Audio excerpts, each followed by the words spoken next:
Greetings, YouTube, and welcome to the first ever episode of the Man at Desk Productions podcast. Yeah, that's right, bitches. We're getting in on the podcast game. You cannot stop me now. Yeah. I mean, to be fair, I say we're getting in on the podcast game. I've probably done, I've not done one at the time of recording this, but I'm probably going to do like an introductory audio video thing about it at some point, just to warn people that, my God, podcasts are coming. Today I am joined by somebody who doesn't really count as a guest because he's, the other half of Man at Desk, Matthew Mills. So yeah. Well, if you're not a guest in your own home, where are you a guest?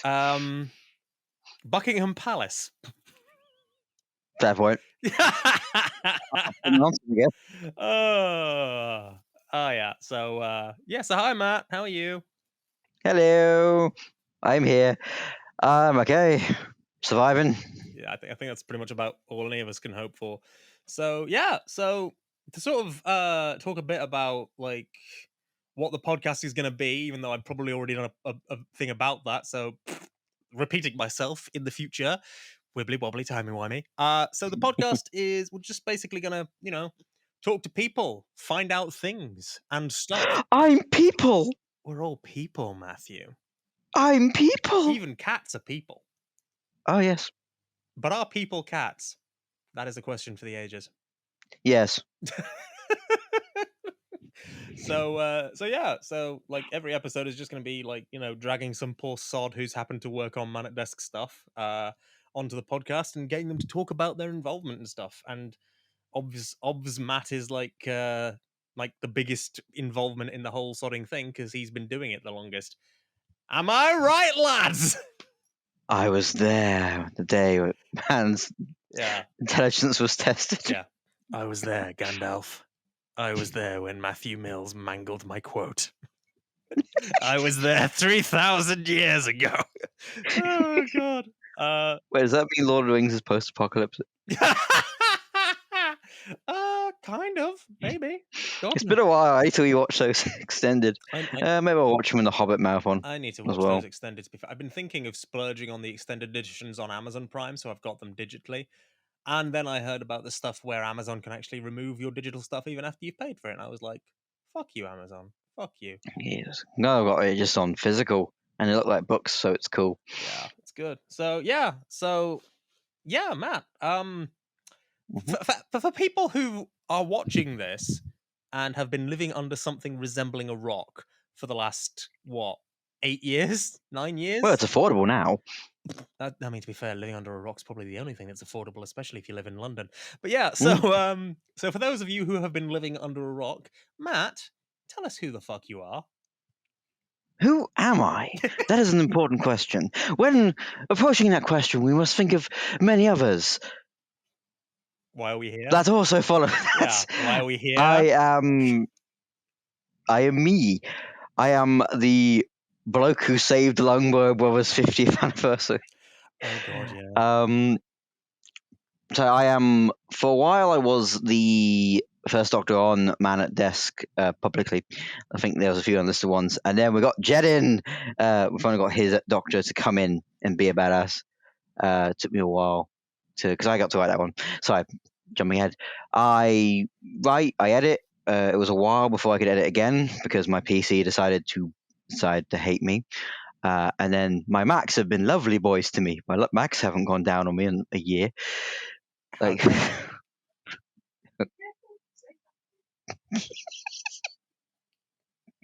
that's my wife in the background. Well, my Macs have never gone down. They respect me too much. They go all the way. Oh. This is an 18 plus podcast, right? I've already said the word fuck, dude. It's fine. It's fine.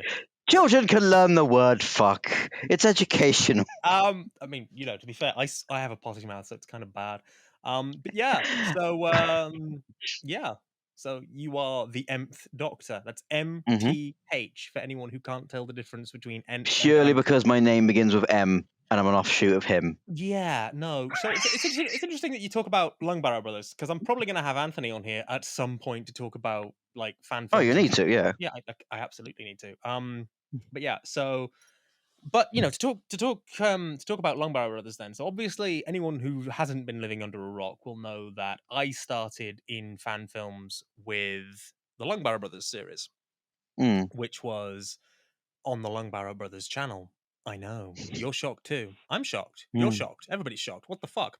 But yeah. So Matt did in fact save the 50th anniversary for us because do you want to tell this story? You're here, like you're the guest. Yeah, I'll You know, I will do this as the guest one. I will tell this story. So I'd my before that my experience on the fandom was a really impromptu fan film I made on my phone as a child because why not? But then after I was just chilling, and then Jed was having issues because he was making 50. If I knew of his long bar, I was like, oh, that's quite good. And if you say, oh, someone's not come, like someone's not been able to make it, well, so we're really down one, so it's just that. So just a few, like, okay, where's the filming? Can I help? And so we basically we just grabbed a lot of things from my wardrobe. Went, right, what's Doctor Who, what's not? We had a whole bunch of things. And a few cosplay things, like a red jacket that was just the kind of thing. the absolutely wrong kind of material. The jacket itself, you see, I still have. We got from a charity shop in Ponty before we filmed. On the fucking On the day. day, and we filmed as long as we could, as long as I was awake. Yeah, which to be from fair, there. And that was one hell of a. So yeah, I think you ended up wearing mostly my shit. So there was a red bow tie that was mine. The black yes, waistcoat was mine. The red corduroy trousers were mine. it was really awkward. You were just standing there naked. I know that was really weird. That was like weirdest porno parody ever. We didn't even acknowledge you. You're just in the background being naked. I mean, to be fair, because the light was so fucking low, I could be naked in the background for all anyone fucking knows. So yeah, no, because originally that particular segment had been written for a much longer thing. Then we had to cut it massively down because basically, I think there was a week. Basically, there was a week where I had basically said to Anthony, look, we need to have a fourth Doctor in this because otherwise it's just going to be, there's only going to be three of us and it's the fucking 50th. Moffat.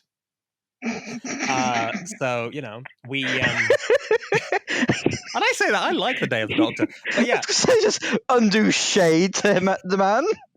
Like Moffat, only giving us 3 Doctors, including one of the greatest actors who have ever known, John Hurt. How dare you? How fucking dare he give us We John need Hurt. Matthew Mills.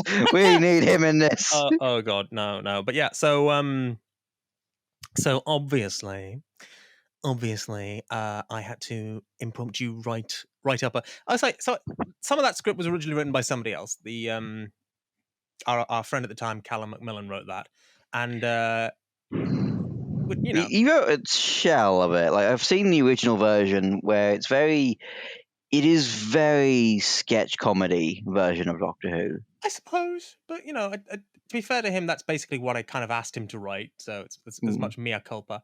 But yeah, so I took a couple of bits from that, worked around a bit, made it a bit more horrifying and much fucking shorter, so that whoever we got could say lines and then fucking go, because I kind of expected it to be like a 1-day shoot. And yeah, so we got on a bus, we went down to Pontefract, we fucking filmed it. You know, we got the jacket, we fucking filmed it. That jacket was a lucky find. Oh yes, very much. And yeah, so we basically filmed what we sort of referred to now as the proto Nth, which is it's interesting because we decided afterwards a bunch of things about who the character was and why he was dressed the way he was dressed and all shit like that. And it was really interesting, to be honest. I really enjoyed that aspect of it. But like I knew personality-wise what I was doing beforehand, because I knew I wanted to contrast you two. I wanted to have one who he was very questioning himself. He was very, as in, openly actually out loud, should I do that? Nah, I shouldn't do it. Should I do it? Basically, he could have a whole conversation with himself and not notice you're there, which became a running gag when we did Man at Desk. I wanted him very much Troughton with a serious note in bedded there. I think we ended up fully realizing it in Man at Desk, being the arc being he goes from Troughton to Hurt. Which is kind of, it's an interesting arc. It's a really interesting arc, and it's one that I think, as we've gone on, we've stuck to, even as obviously plans and stuff changed. So we did the filming for the 50th. 50th went out about a week late because Anthony was editing on his Todd, and God bless him, that man, he does wonders, but one can only do wonders on a night shift job for so long. That's okay. The BBC was doing something for the 50th, I think. They might have. I don't remember. It's me throwing shade at one of my favorite episodes of Doctor Who ever. What a fucking loser am I? But yeah, so we got the 50th out, and that was December 2013. We got that out, and it was it was really cool. I was really happy with it, and then I don't remember. Was it you or was it me who was like, "Let's do more"? I can't remember, actually. I can't remember whether us doing original Doctor Who, because we were originally actually going to do audios removed from both Evan and Longbarrow of an alternate war thing. I think that was afterwards. I think it was before. I can't quite remember. But in terms of, I want to do more Enf, I vaguely remember it being you wanted to continue doing more, because at the time Longbarrow Brothers was building up to its finale, and I wanted to do more. So neither of us knew exactly what to do, so we never made anything afterwards. It was brilliant. It was we're here on a channel that's been dead for 10 years, and we're just talking randomly. But yeah, no, joking aside, we decided we wanted to do more, and I think if you actually look at the dates, God, this is what it's my own fucking series, and I never did the fucking research. So when did the first episode come out? Hang on a second, let me look. Dates added, oldest. The Last Stand was added 13th of May 2014. So when you think about the actual turnaround between when we filmed it, because you've got to think because we didn't just have to film it. So what we had to do obviously was right. Well, no. Write, film, edit, compose. Write, film, edit. No, decide to do it first and foremost. Yes, decide. Write it, and bear in mind, when we originally wrote that first fan film, we weren't expecting it to be like a fan film in itself. We wanted it to be initially like the first scene of Matt's first story. So all we initially had, if I recall correctly, was you'd written the post-regeneration of you sitting up in the other guy's clothes. Yes, first step originally began with just I come up in, because I didn't expect to get anyone else to be my predecessor, because I'm not the most sociable chap. No, I have a very small friend circle, and I like that. But I didn't expect anyone else for that, and I thought, okay, we're easy from there, and I would just pop up. So I'd have a bit of a mystery of who was previous me. Ooh, just Moffat going across the screen every other episode, going, "Ooh, who is it? Ooh." Ooh. But yeah, I don't know why I'm talking about. Anyway, and then that was it. That was going to be, and then it was going to be first step, the episode, which came second. However, when we got someone to be Noir, as he later became known, Last Stand became its own thing. It became its own full episode. Yeah, and it's interesting because obviously it's not just a case of we got together, we decided to do it, we wrote the thing, we rewrote the thing, we filmed it, we edited it, etc. Because that was also the only ever episode that we filmed on the potato. Oh God, this is a backstory. So at the time, before we started doing more episodes, I had a different camera, which we've nicknamed the Silver Potato, which came in handy because a friend who ended up being a Noir doctor suggested, "Oh, why don't you just put it in black and white?" And end up getting his name from it, which helped the quality. And you can notice at the end very much where I walk out of the place we filmed, the quality's gone like, the budget kicked in. Oh yeah, no, because we had to buy a different camera, Panasonic camcorder to film that Mm. specific moment. So that, yeah. So we've got the potato for most of it, and then we've got the regeneration, which by the way is my favorite generation effect that we've ever done. Still, I like it as well, and I do like. Weirdly, I like it that you don't hear me. Well, you don't hear the Doctor do anything. It's a silent scream as it hisses, and then I liked that. I was quite because for the first lot of Mad stuff, I was editing it. I quite like classic Who generations where the effect is different each time. I don't mind the new Who standardized one, but I prefer when they're on the ground. I think I made that point like, no, my Doctor must regenerate from being on the ground. yeah, no, which is fair, and I like that, and that's probably what I'm going to end up doing when I finally off my character. On which more at some point in the future, I don't fucking know. Don't ask me. It just makes it sound like Em's going to go, I've had enough of this. What, Doctor? Bye! Don't tempt me, Frodo. But yeah, hang on a second. I'm just gonna make sure that this thing's actually got the proper input. So yeah, but no, to sort of go on from there. So that episode introduced a few different things. So that introduced you, obviously. So that was your actual introduction. Yeah. That then we had Unit. So Unit plays a big part in your series. Yes. And then sort of introduced. There was a lot really that sort of came out in that one little minisode. But then obviously a lot of that stuff became the standard for later. So we had you in Matt Young's outfit, which I quite like the fact that we kept you in that for an entire episode. I quite like the fact that we forgot the coat for a scene. Oh god! Like yeah. we're doing the scene in First Step where I meet the like. Okay, Jed, you got the coat? No, I thought you had a coat. Neither of us had the coat, so we just had to throw a line of going, "Oh, thanks for taking my coat, by the way." I just love that fact. Yes. I don't think they were just trying to grab him and just got his coat. I mean, that's basically what happened to Troughton in Five Doctors. So it kind of works ridiculously well.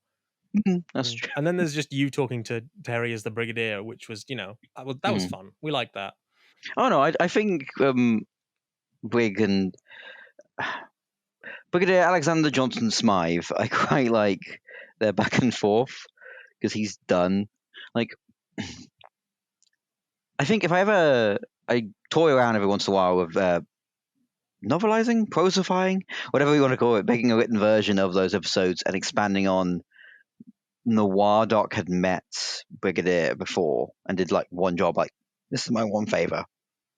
Didn't come back for a second time when they asked him, and then Last Stand happened. So he went, oh crumbs, I need to help you. So is quite guilty about that, so which is why he sticks around a bit more.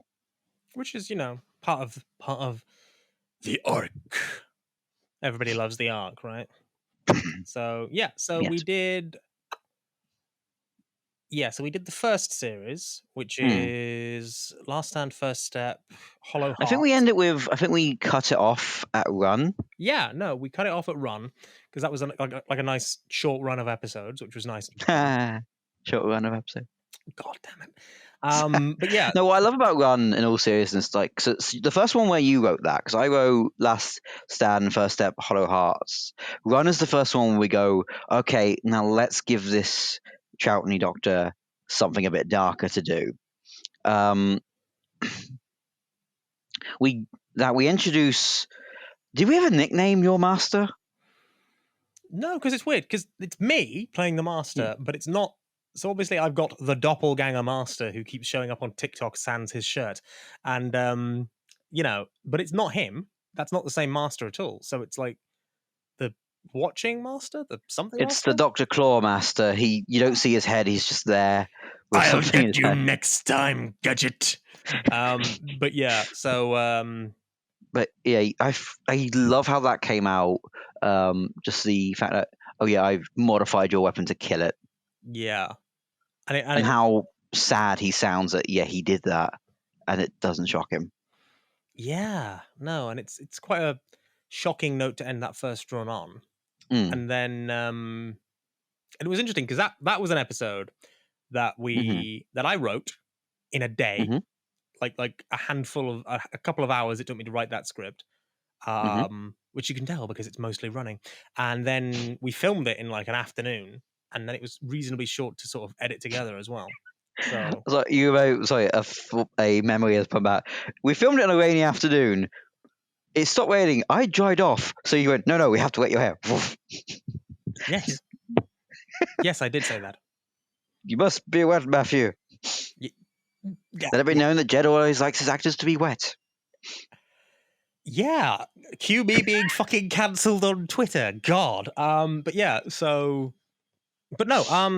So that was a really fun one to film, and then of course we came in with series 2. And series 2 was a bit of a long-winded one to film because we filmed the last one first, if I recall correctly. Let me have a look. I know we did do it out of order. I can't remember whether we filmed Faded Reflections before Thousand Deaths I don't think or so. vice versa. Because I know Creature Within was the last one we filmed, but the first one we put out. I can't remember whether we did Thousand Deaths Well, or really, Faded did we Reflections. do my one first? Possibly did Thousand Deaths. Thousand Deaths was the most elaborate one, and if it wasn't for how long it took me to edit it, we would have released the idea before. Actually, when did 2 come out?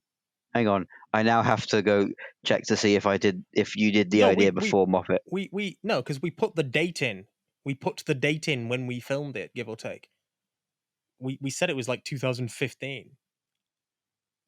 Yeah, and it came out 2017. So yeah, it took a long time. So yes, it was the first one we filmed, last one to be released. Which, kind But of yeah. had to be because it was setting up a whole arc that kind of never happened.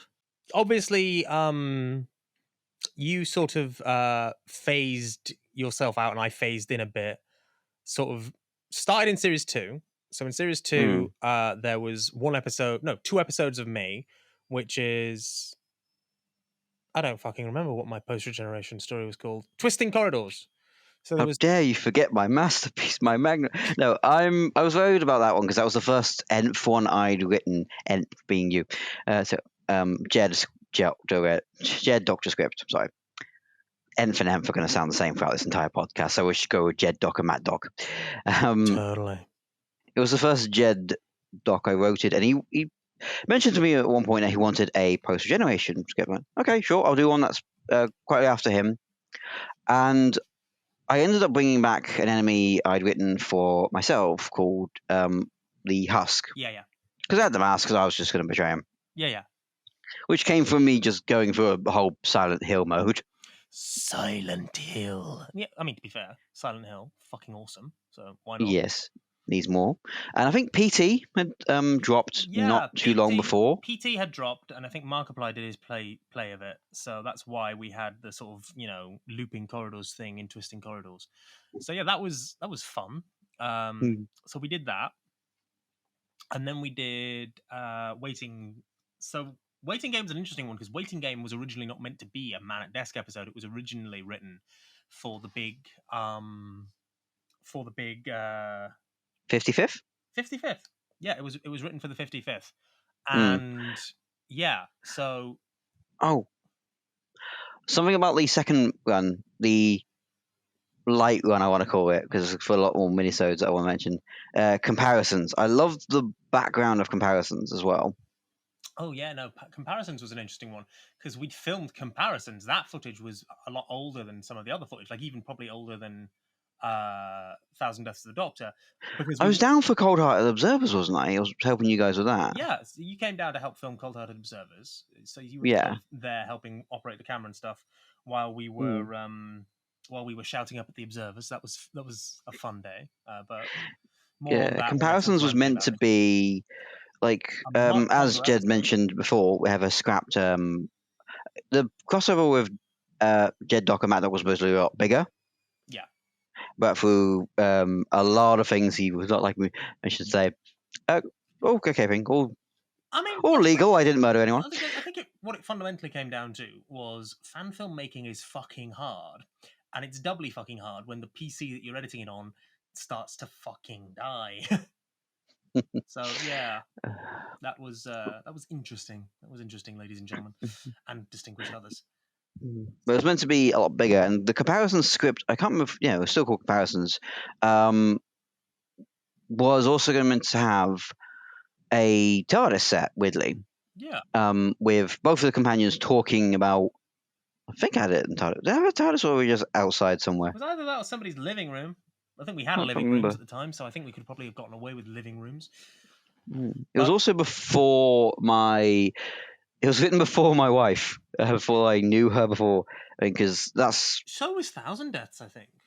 Oh yeah, Thousand Deaths was written for that as well. As I said, Creature Within was the last filmed, but the first out, because I'd met her. So, oh, she wanted to be a companion. Oh, cool. Let's put her out as well. So ironically, we had the companion introduction, and then we proceeded to never do anything with the companion until like your audios. Yeah, until she's in Prison of the Void. She's in Prisoner of the Void. She's in the Nexus Point. She's in Convergence. Yeah, and I think that's about it. Actually, isn't she? Because is she in the stuff that you're doing now? There is so as well as the Wendy stuff with Wendy Winchester and her arc. There is a trio finally finishing up her arc. So the Vertigo box set, I want to call it. So you have reports of the TARDIS, which is basically a montage, filling in the gaps while catching you up to speed of, okay, this is her. And then, hang on, getting my Google Docs to remember my own head. You've been working on Blonde Doctor for a bit. Okay, Nth episodes, Nth episodes, okay. So you've got Vertigo. So you've got Reports of the TARDIS, Confinement, and Venom. The Vertigo trilogy. So I wanted to complete her box set somehow. I could do her arc, because again, a lot of things got happened. She's now working as well, so we're both busy. We're both very busy. So I did want to finish her up, which is why when you see a lot of anniversary stuff or just the odd prose thing I like to do, because I do want to put in prose as well, it will be Vivi, her companion, to also make up for that. Because again, a lot of things, not only have we had tech issues, life has been weird, but I've not been able to run as much. Yeah. My legs decided to also go, no. I think to be fair, like life issues is something that afflicts a lot of fan filmmakers, and it's. We briefly touched on there actually of Prisoner of the Void, which I don't think I wrote it for any anniversary thing. I just wanted to make a. Actually, when did you come out? I just wanted to make a multi-Doctor story. Originally, it was around the time we were doing Mark of the One. So Mark of the One. Did it coincide? Well, yeah, because the thing is, we were doing Mark of the One. Some stuff was happening around Mark of the One, and you decided that you wanted to try your hand at actually running a multi-Doctor project and having a multi-Doctor project. And obviously, unlike Mark of the One, you operating a multi-Doctor project as an audio meant that the characters could actually interact, whereas in Mark of the One, it was almost impossible to get them to interact, which is why we didn't try. No, I kind of like it. It kind of kept with the same feel as Dark Impulses, where they're having their own separate adventures, and they all unite at the end for something. I'd really fucking love to do that. Like the thing is, as much as Mark of the One, for a bunch of reasons, was like. Part of me really liked the tradition of doing these like Dark Impulses style fan films where you just got a bunch of disparate doctors around to fight a thing. I liked that idea, and I almost want to do that again, but Sue won't let me. So yeah. Oh God, there was so many, and quite right. Yeah, I think I started it. I think you're quite right. It was before, and I did find the original prose doc a while back, because I was going to make it like an audiobook thing. Until I think, was it you convinced me to do it in audio? I forget. I forget how it ended up being an audio, but it did end up being an audio drama, and I got. I was so happy to get the people from Longbarrow Brothers. I got Morby Doc, who was from at the time. Mhm. He had his recently he transferred to more serious acting, so he wanted it away. That's fine. I'm just glad I managed to get him in as a first Doctor style cameo. And let's just not forget that we wrote. You wrote the segment. I wrote the episode of George. The- Oh, the- hail our George, who you must have guessed. The proper fucking debut of George Guidra as the waistcoat doctor that he plays for his instability stuff. So yeah, fuck yeah, Loved it. boys. So yeah, Love it. so Prisoner of the Void is a big thing, and then like I don't want to take too much longer because we've all been talking for half an hour, but so Have we? Oh god. yeah. So I'll just so can we touch a bit about Nexus Point? Because Nexus Point, the thing is, I obviously wrote the Nexus Point, so that was like a big thing to write and a big project to write. But the Nexus Point wasn't originally going to be. First off, it wasn't originally going to be made as a fan audio. It was originally going to be prose, which you and I were both writing together. Yes, the Google Doc was really good for the Access Point. To sort of clip off what we were talking before about the because what came next was Convergence, which ended up what you was crossover. I quite like how that turned out as the crossover between me and you. I like that. Yeah, it was a fun little thing.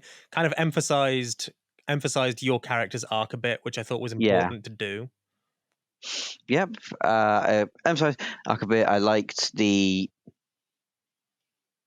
just like that I got a pet called Hobnob. Yes. Well, having a pet called Hobnob is always good. Nexus Point started off as me overthinking. Because after I'd done my Doctor and Noir, like, oh, who else is in my line? So made a whole bunch of other Doctors, who I think end up being sort of placeholders at the moment, because you have a lot of them. Mind Games, who's what we nickname as Peanuts Doctor, sorry. Mhm. The longest time I've known him as Mind Games. Yeah. For whatever reason. It came up as, okay, I've figured out yet how we diverge, because we knew we were going to be a parallel Doctor, but I think I came up with the idea of, from a line that was improvised in Dark Impulses, go, oh, branching timelines. I went, yeah, I know where we branch. It's because I died. Wait a minute. We end up doing this whole thing where we have a line and went, oh, what happens if they ever met? So, well, my predecessors, the start of my line's kind of a dick. He made a whole Nexus Point. Hey, title drop. And it ended up being that, and then went, oh, why don't we actually make the story? And Jed is quite right. It did end up being a Google Doc with us writing certain segments in different colors to differentiate. So that's where you have your Mary, where you have a Doctor, and you have my Doctor, and a lot of from what sort of can remember of different improvs. That I think just sort of petered out a while. I forgot why. Probably because of that life thing that we keep talking about. Ah, yes, pesky life. And then we were walking in a very grassy area. I have a very vivid memory of this, actually, near a lake, near where we both went to university. And you went, oh, Matt, do you remember that Nexus Point idea? Oh, yeah. Can I use it for like a story? And we were debating whether, okay, is it just going to be Mind Games and Agent Doc, as we called them at the time, or is it going to be just us two? And then we realized to do it, you would have to have more Doctors to show more of an impact. And not only did Jed go, okay, yeah, I'll get more than line. He went, you know what? Not just our lines, your lines in it. Your lines in it. I'm going to get all these wonderful people in it. Everybody's in this fucker. Yeah. And it came out. It is quite a nuts one, to be honest, because obviously, okay, so obviously there's us two. Then there's Anthony and Jack Anderson, who are like in the Longbarrow Brothers stuff. Yeah. And then we cast literally almost every Doctor in Matt's line that he initially planned. So that was crazy. We couldn't get my predecessor to come back, Because, which is life. We keep saying it. Yeah. Life. But no, so we couldn't get him back, but we got and we got the thing is, we got some really, they've come to be really big-ish names in this field in the fandom. So, we've got James York, who's known now for his Queer Doctor stuff on TT Productions. Mhm. We got Abby Louise, who again is Hey! and the thing is, how do we mention Nexus Point and not mention the episodes leading up? oh, I know. So that was a really fun thing, because obviously, to set up the Nexus Point, to set up, this period in our Doctor's lives, we had to do episodes. Divergence. Yeah, about the point of Divergence itself, which was the Janus paradigm, which is a fucking great Yeah. episode, by the way, and I love it. Thank you. And- you. I like that one. Yeah, and it's also got the amazing Katie Haynes in it as Andromeda, so that's wonderful. But then you've got Healer and the Jailer. You've got oh god, you've just got the 2-1 setting up mind games a bit more. Peanuts Doctor. Don't forget In the Service. Yeah, In the Service, which is setting up a bit more. And The Prisoner, which is still haunting. Yeah, so all this stuff is it's stuff that really sets up these characters and really sets up the conflicts that are going to be explored with them. So I was really happy with those shorts. Then life happened, and it took me about a year to get anything from Nexus Point actually fucking edited. For which, sorry guys, but yeah. So we finally started releasing it, and it's a 7-part fucking story. But even the cameos, so we got George back for it. We got his successor, Michael Seeger, from the Instability stuff. I've got Dominic Greenwood fucking Martin in there doing. God, I don't know how you did that. Whose soul did you sell? I had a handful of lines, and I asked him very nicely if he wouldn't mind doing them. Man's a trooper. God damn! No, the man is amazing. But yeah, so he's in that playing a different Doctor that's the one everyone knows him for. But to be honest, I think that's actually kind of better in a way, because I think there's something interesting about the Doctor he's playing in Nexus Point. But anyway, that's not what we're talking about. What we are talking about, though, is the fact that Nexus Point was obviously, I wrote a lot of it, but there were a lot of bits that were actually written by Matt, specific bits that he wanted to do. He wrote the introduction for the Mind Games Doctor. He wrote some of the dialogues and stuff, some of the speeches and stuff. And but yeah, it was just really interesting to get to that story and finally get to tell that story. But yeah, so obviously I think the improv's actually helped a lot, because we knew when writing it, you knew who these Doctors were. Yeah, you knew them outside. Because we'd done that much improv, and the pros well, we knew what Katie Haynes' Doctor Challenge Doc was like. Yeah, I wrote. Did we get? And yeah, we ended up casting. I did a bunch of before and after stuff with some of my Doctors as pros again, and one of them I basically described as Jack Black as the Doctor. The Rockter. Who is, by the way, one of my favorite. I love them all. Every single person who's in Nexus Point, I fucking adore them all. But seriously, the Rockter is just the best. Sam is amazing. So Sam Lewis is just absolutely astonishing as the Rockter. So yeah. So Nexus Point is still coming out at the time of recording. So episode 6 is in the edit. Episode 7 is after that.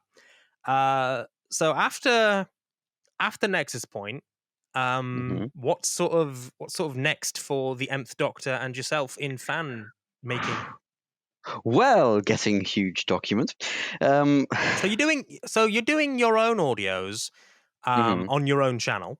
Yes. Because you have a lot planned, and it would, it's probably, what's the best way of putting it?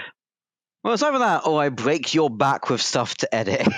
So I thought I did it my own, and it frees up the schedule a bit more. I made a decision that a lot of the pro stuff, because right now, as of recording this, Lost is available on my channel free of charge.